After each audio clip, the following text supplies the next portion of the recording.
Salam sepak bola, salam sehat, salam sejahtera, dan juga salam hormat saya kepada teman-teman netizen atau warganet yang merupakan viewers, subscribers, and also supporters of channel YouTube Bola Bung Binder.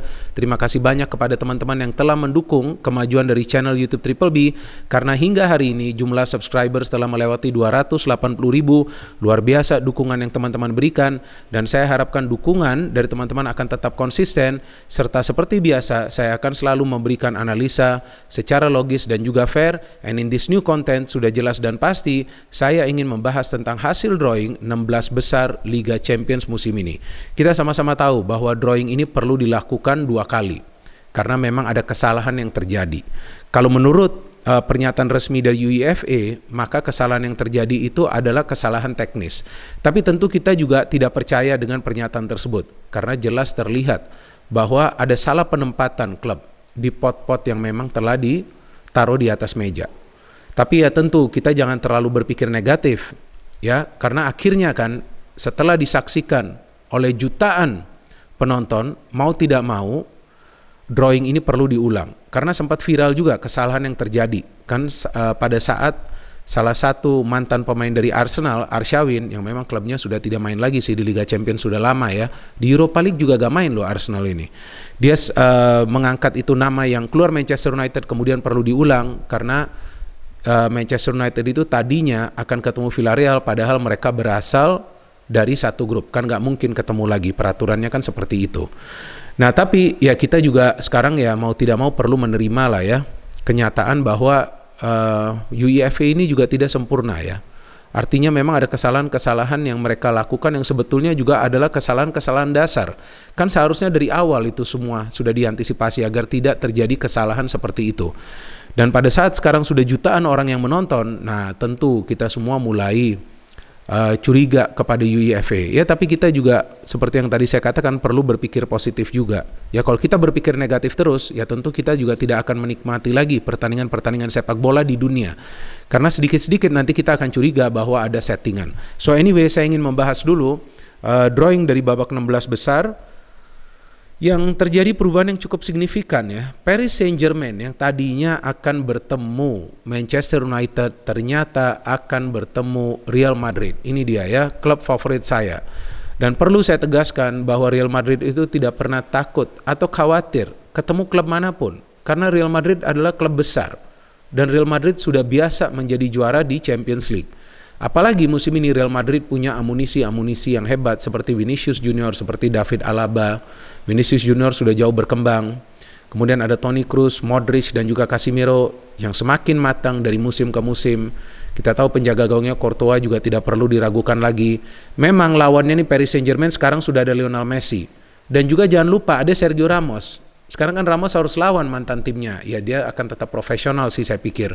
Tapi yang menarik kan kali ini Ramos dan Messi satu tim untuk menyingkirkan Real Madrid. Nah ini yang menarik nih teman-teman. Karena sebelumnya kan Ramos dan juga Messi itu kan selalu berduel pada saat Ramos membela Real Madrid.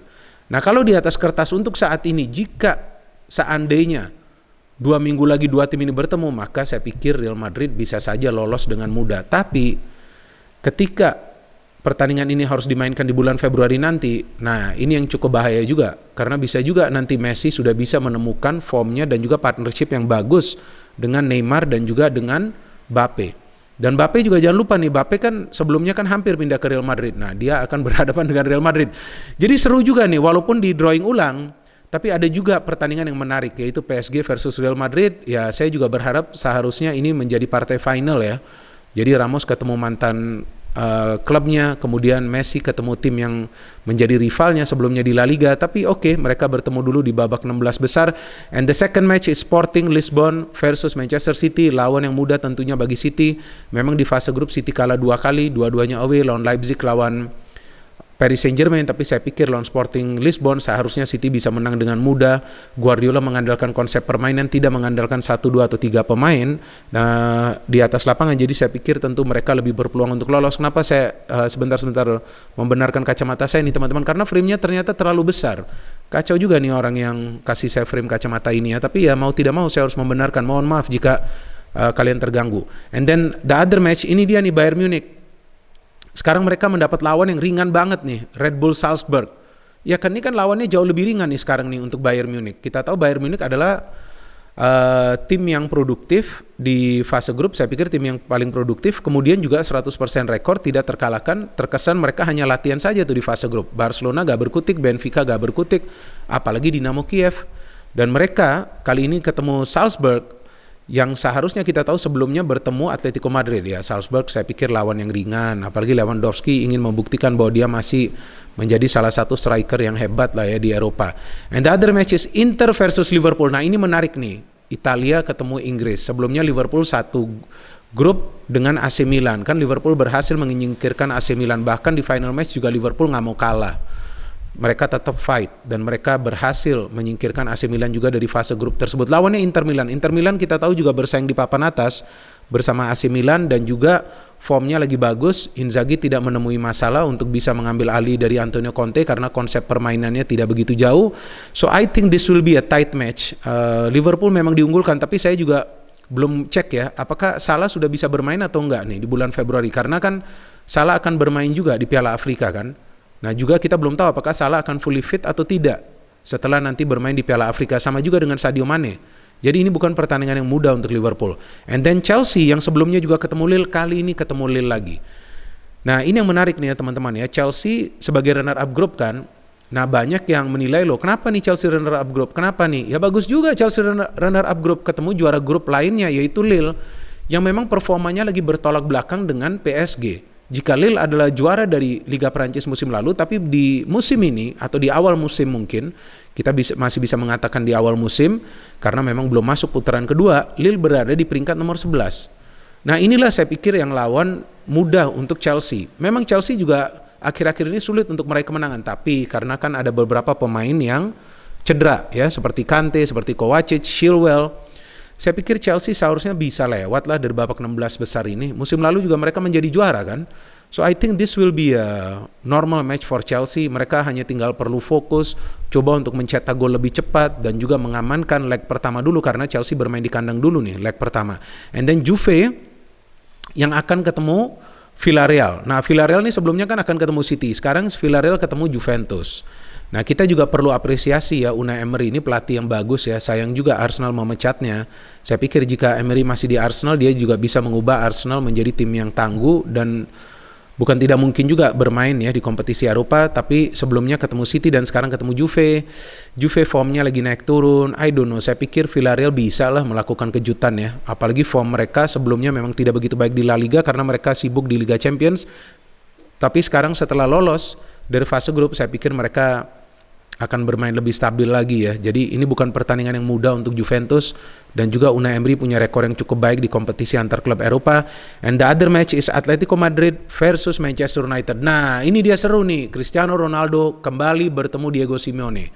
Sebelumnya saat dia membela Real Madrid, dan juga setelah itu pada saat dia membela Juventus, saya masih ingat tuh musim 2018-2019 kan, babak 16 besar tuh juga tuh Atletico sudah menang di kandang 2-0, ternyata di leg kedua Ronaldo hat-trick menyingkirkan Atletico Madrid kan, menang 3-0. Memang terus Juve tidak menjadi juara, bahkan tidak masuk ke final.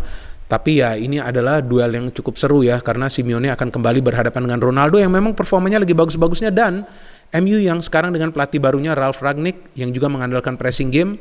Simeone kita tahu mengandalkan compact kolektif dan juga agresif game. Ini akan sangat menarik.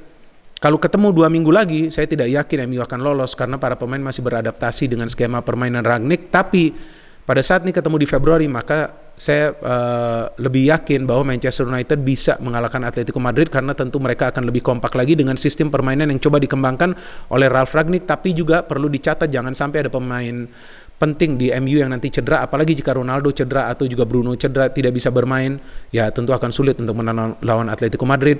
And then ada Benfica versus Ajax. Kita tahu Benfica bisa lolos dari grup yang berat ya, karena ada Barcelona dan juga Bayern Munich, tapi memang form dari Barcelona lagi bobrok sehingga mereka bisa menang atas Barca 1 kali dan juga menahan seri di Camp Nou sehingga mereka lolos. Lawan Ajax yang juga punya 100% rekor, untuk sementara saya tidak yakin ya Benfica akan bisa lolos teman-teman, karena permainan Ajax ini cukup baik ya dengan pelatihnya Erik ten Hag yang juga punya konsep permainan total football, menyerang dari segala arah. Dan Benfica memang dilatih oleh Jorge Jesus, tapi saya pikir ya mereka beruntung juga karena form dari Barca lagi bobrok di musim ini sehingga mereka bisa mengatasi Barcelona. Jika tidak, saya tidak yakin Benfica akan lolos dari fase grup tersebut. Nah, itu dia tadi teman-teman analisa singkat dari saya tentang pertandingan-pertandingan di babak 16 besar, dan saya sebagai fan dari Real Madrid juga senang bahwa Real Madrid itu ketemu PSG.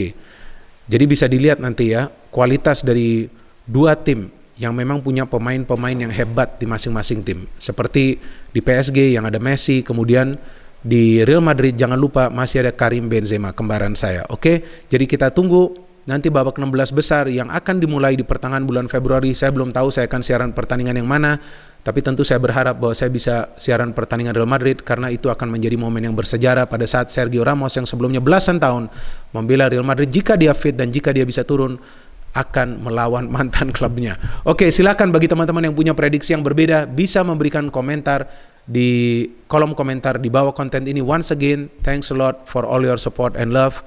No hate, only football. Salam sepak bola.